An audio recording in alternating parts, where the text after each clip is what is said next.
Hello, and welcome to me Conlanging again. If I remember correctly, this is what we were working on last time. Let's talk about the genitive and dative. Now, the first question to ask is, do we even need the genitive and dative? And if you just have the nominative, accusative, and locative, then it might be, I don't know, that would be a bit weird.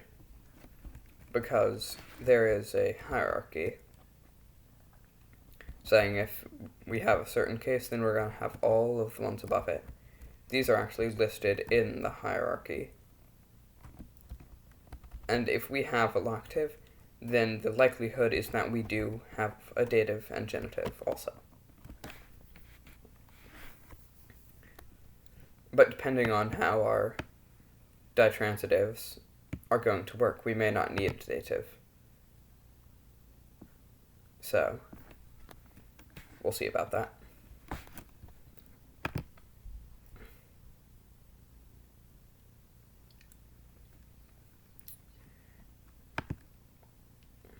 So we'll say this is no longer used anymore.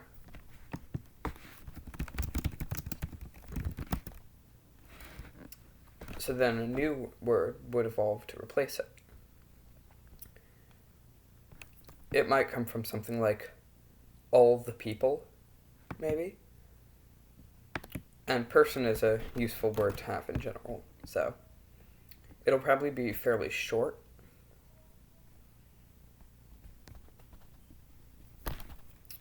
Something like, no. Something short and easy to say. Maybe,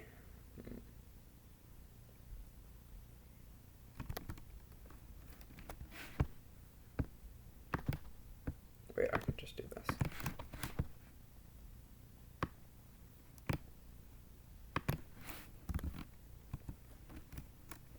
Maybe something like that.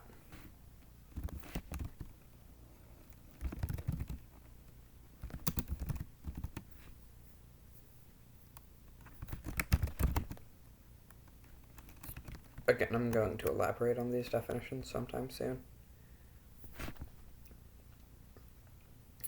And then, now we need a collective, which is very useful. So now we get to actually kind of decide what our new word for group is going to sound like.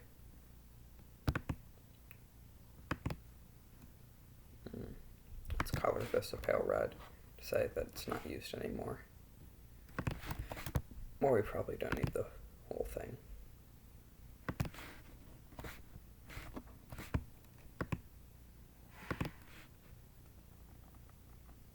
So, if we say, what did we say about adjectives? So it's had finals, so we're going to get adjectives before nouns.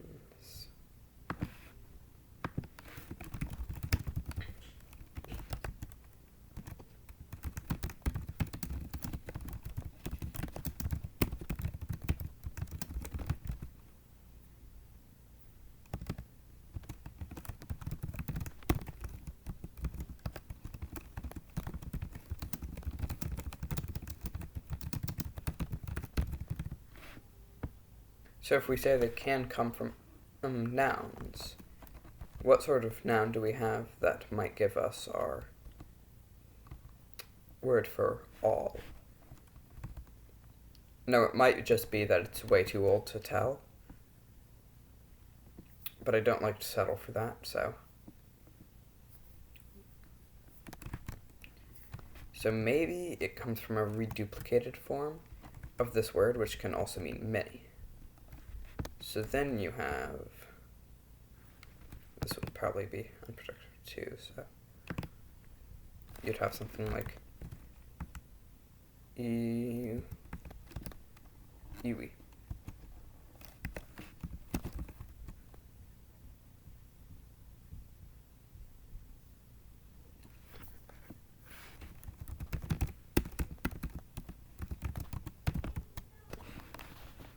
Now we could say instead that we used an augmentative for this, because iwa is primarily a noun, and has this adjective function secondarily. So if we instead say that this came from an augmentative, we need a word for big.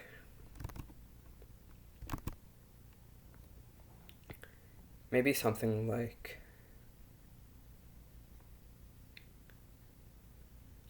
caw.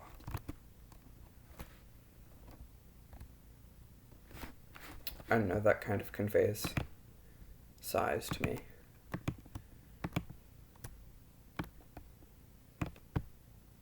So maybe there.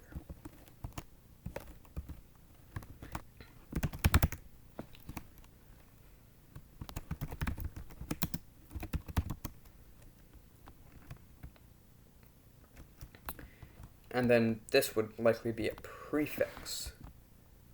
So then this word would instead be giwa, or something like that. Or maybe our syllable structure instead looks like this, in which case our augmentative prefix could actually be qua.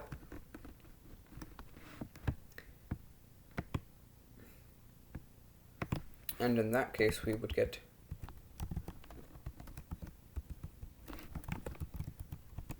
quiwa.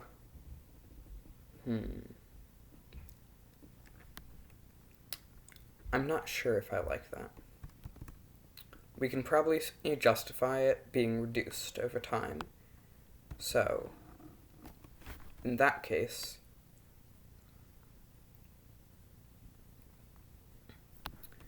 how would it be reduced? So phonetically, it looks like this.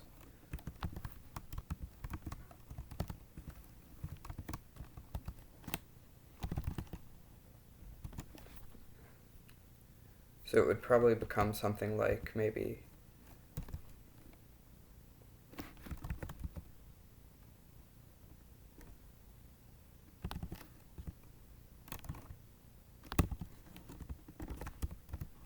something like this. You just lose the W's. Might undergo simplification like this, actually. So you have quiwa, which becomes kiwa, which becomes kyo, and then that could just become, I'm not going to copy and paste the upside down H thing just for this, and then that could be simplified to just qua. And then maybe to caw. And that is exactly our word for large. So maybe alternatively, here you lose the aw, and then you just get this, which would get us gi.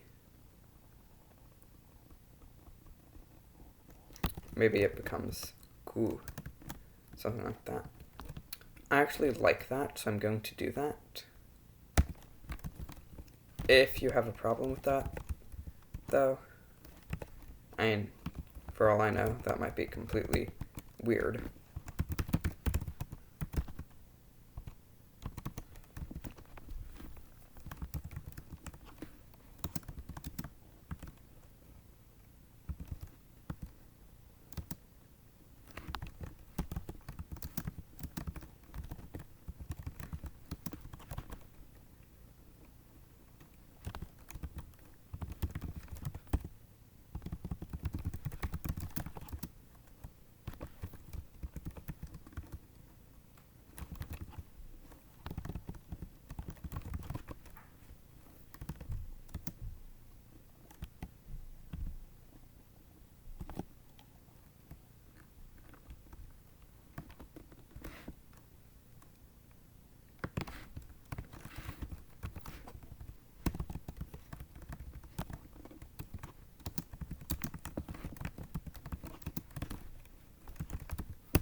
Sorry. There's our etymology, and I'd just like to make sure that this entire sheet. Control A means select all, not just this little area. This entire sheet shall be middle aligned. And then if we say that this is not used anymore and just becomes the collective. So now we have some derivational things going. You know, honestly, this might not be used anymore either, as it just becomes the augmentative. So now we have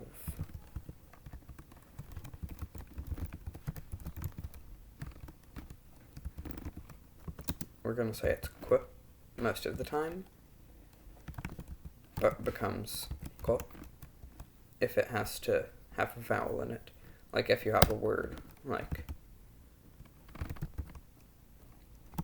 oh, we don't have E, so seal.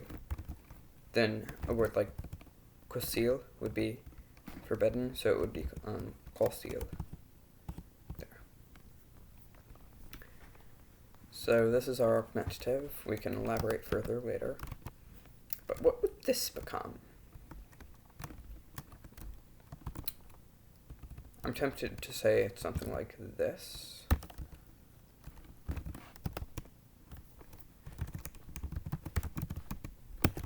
So there. So now we can finally have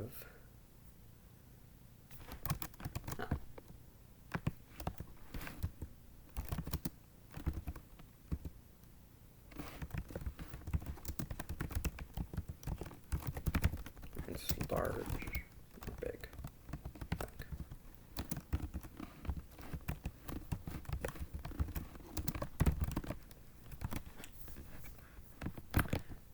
Well, why would the k just be lost there?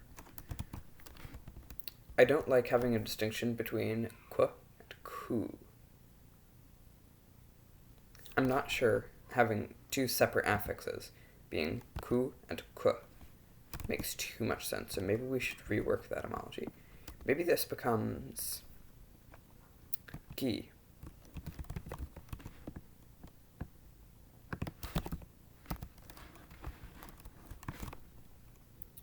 So then here we have ki, or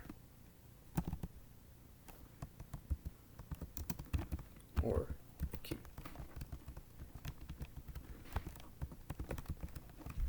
I like this because it follows essentially the same pattern. Okay, and now we can have our word. One right above. Kinu. Actually, what? But anyway, that is something we'd have to think about. The stress. Will these alter stress? The primary focus is the noun, so we might say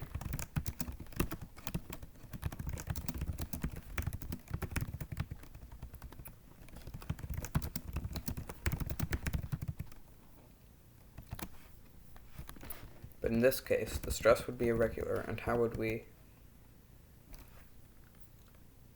indicate that? And here you can say kinu.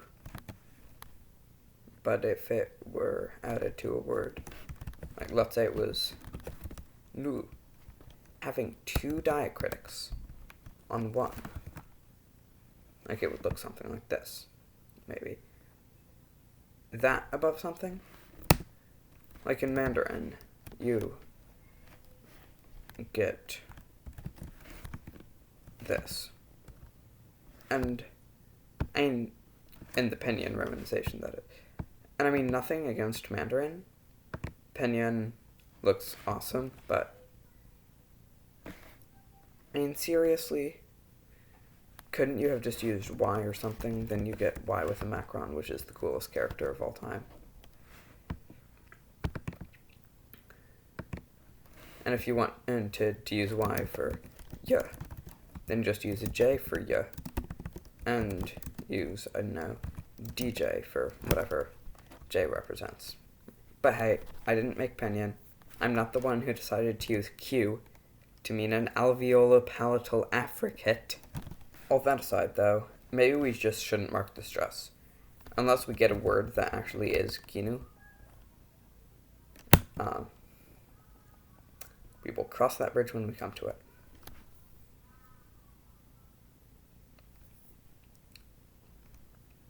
So then, this can mean... Wait, what were we trying to have this mean again? Oh yeah, group.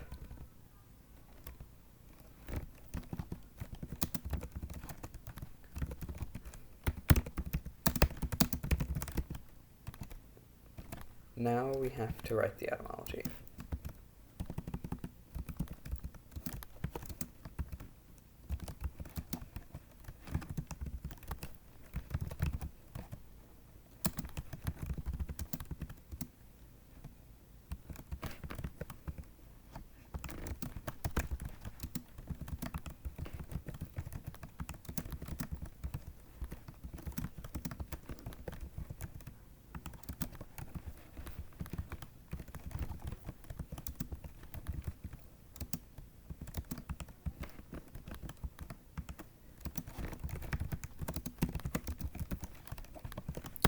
Phew. So what would this mean literally?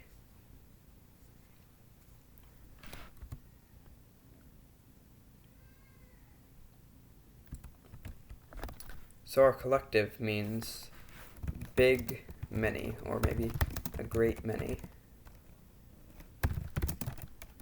Big many. So it would mean big many person. And it just means group now. And you can have a group with 2 or 3 people.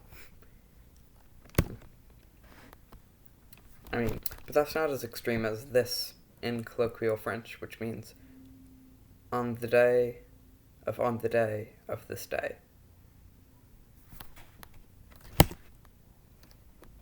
This just means big, many person. This raises a question. Would it take the plural here? I'm tempted to say it would. Would the collective assign the plural? I think it would. And in that case,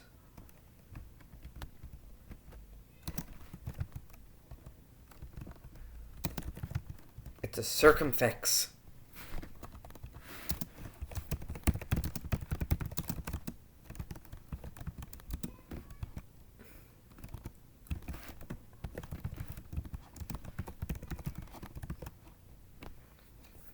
We get a circumfix. This is amazing.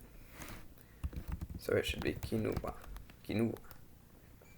But I'm tempted to say that this is common enough that it would become quinoa.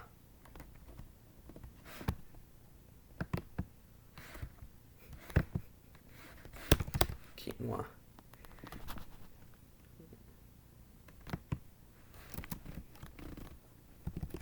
We should probably just write this. But remember to italicize. Oh no.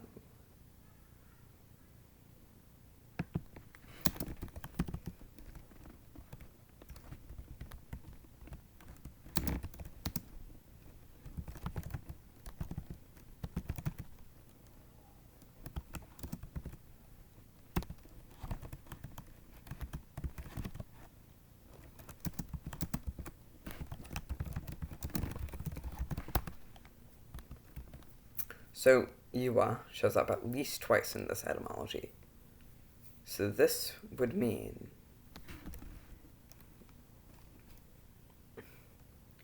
big group. Wait. Big many. Wait, where did we get? Right. So big group, because that's what many means, or comes from. Big group people.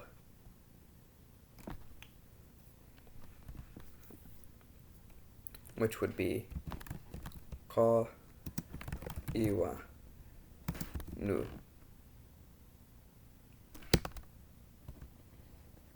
Nuwa.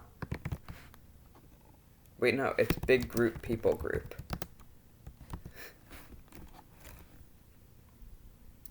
That is... Wait. Was I misremembering this whole time? Why is that a suffix? This here should be a prefix. Oh. Well, we can probably say that this comes from the word for group instead of for the word for many, and then you could say person group instead of many person. This may be the less likely solution, but I don't want to have to do all of this again. Now imagine an entire column of this.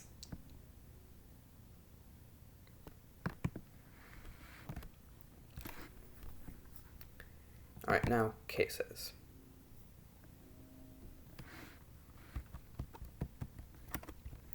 I never know what to do about the accusative. Maybe we could use a word for something like effect, maybe.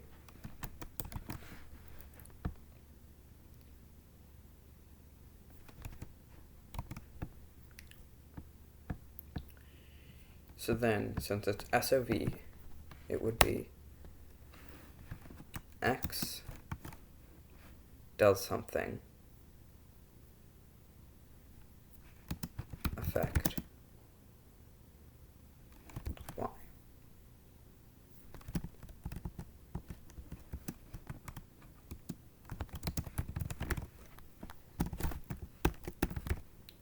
Or you could say that XV affects Y. But then that would mean... Would that mean that we'd use the infinitive for all transitive verbs? Or a gerundive or something like that? I think it would. This is fun. I like it when things like this happen.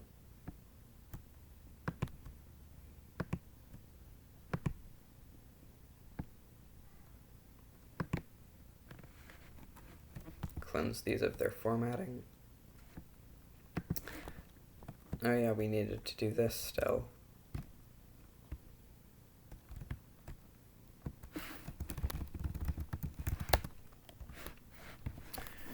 So our infinitive will probably come from a word like act or action.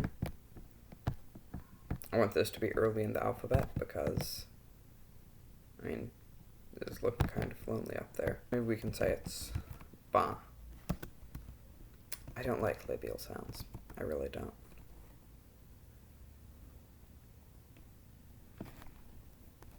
Maybe it could be bar. Then our infinitive might be something like ar, which is what the infinitive is in Portuguese. I can't decide if I like that or not. Maybe we could just go with something like ba. And then our infinitive might be oh no.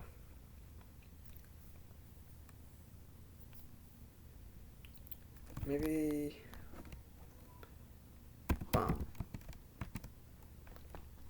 I mean, it works. Or we can just go with an H and say well, that's fine. So we can say this probably not used anymore. So we have this massive sea of dead words here. So our infinitive is this is going to be a column of little modifiers. So So if our infinitive is x, v, and then you would say x, v, effect, y, effect. This is so weird. This means intransitive verbs are SOV, and transitive ones are SVO. But since there's no object in transitive verbs, then this language is SVO. That is so weird and lovely. So now we have to say this.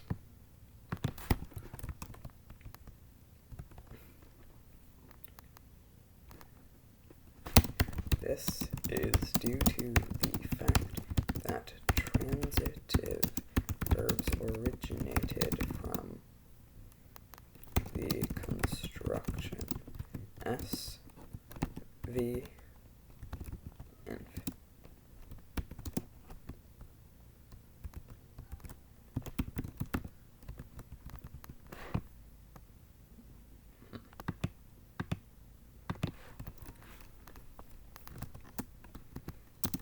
Which has SV, which became S.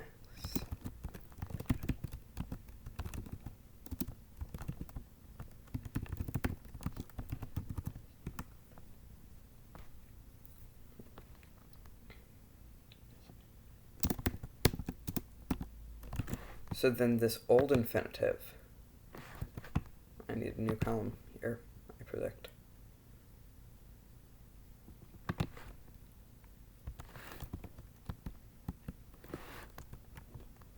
Just for notes.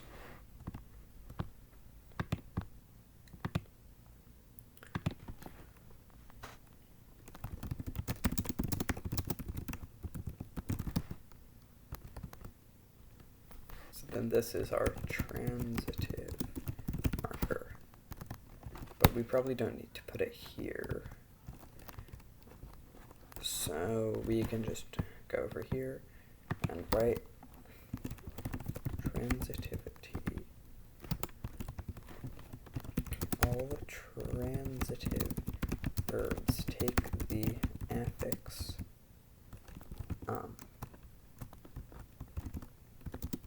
which, and they are derived from intransitive verbs.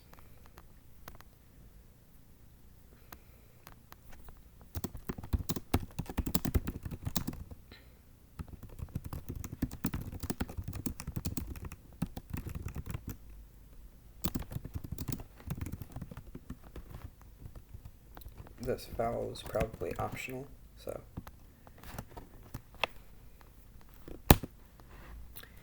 how do we handle these tenses in the infinitive?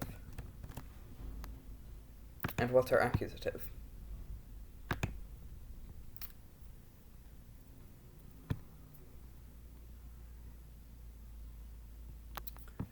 Our word for effect, let's say, was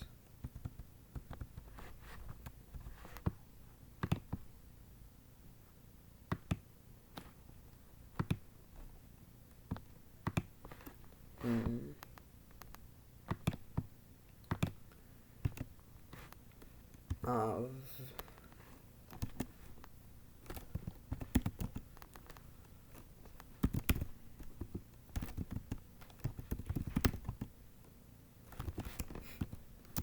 not used anymore.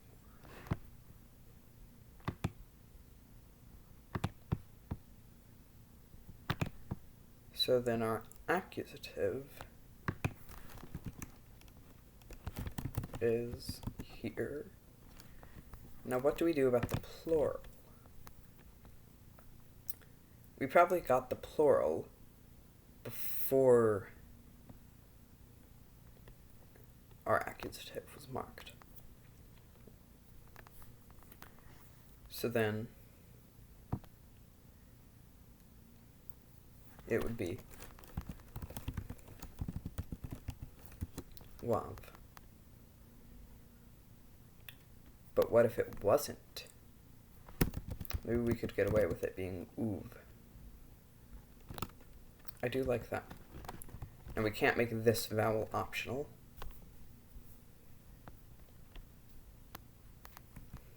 Because if we did, then there would be no distinction sometimes.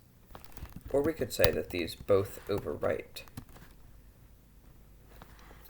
any final vowel.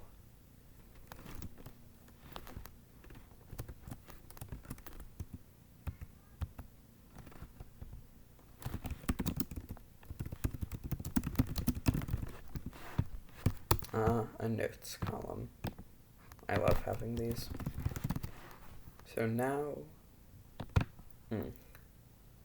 I feel like this might take a lot longer than I have time left for.